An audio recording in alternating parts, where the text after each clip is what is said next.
As I was walking along the path of my life, I came upon a wood. It was dark, and the trail quickly faded from my sight. I had my lantern and my thoughts. I'd lost track of the years. I've had less than some, more than others. Maybe too many. I was tired, but I hiked on, out of some sense of obligation. Left foot, right foot, left foot, right foot.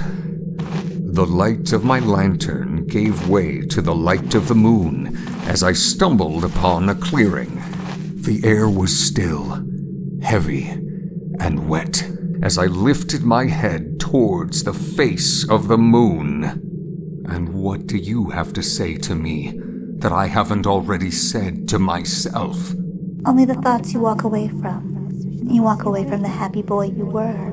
You walk away from the laughter and the carefree songs you sang. You had everything. I had everything. And what do I have now?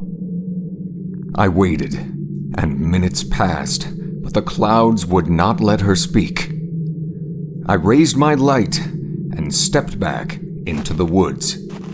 I walked faster, trying to get away.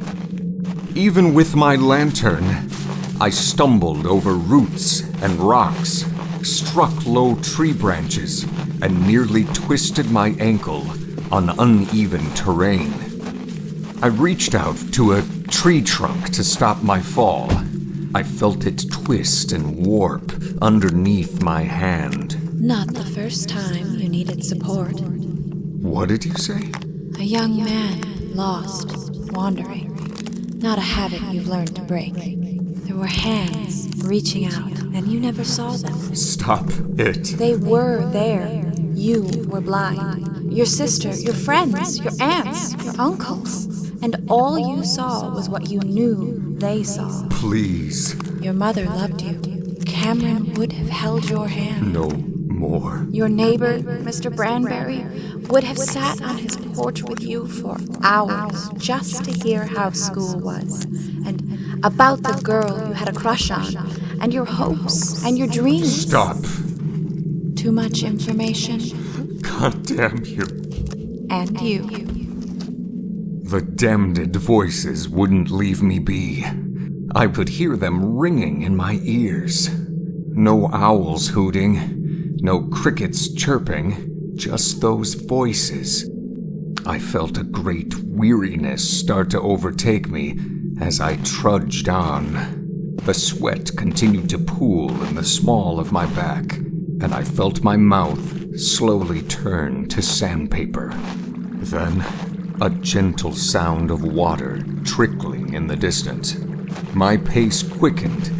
I got closer and glanced down, prepared to fall to my knees and bend in humble prayer, to cup my hands and dip them into the waiting coolness. But I stopped. This is not the place you should be. Not again. Every job you had, it made no difference whether you were there or not. A non-entity and of no use. How could you think that you are so significant that you would make any difference at all?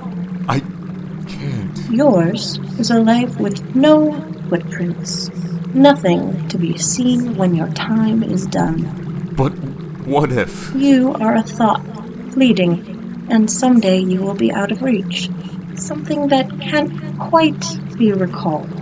And for that, the world shall not change at all. I walked on, with purpose I'd rarely felt. My hand found its way to my side. It's the thing that brought me here. I'd carried it for so long, felt it heavy in my pocket. I knew it was there, and wondered so often, is this the time? Is this the place?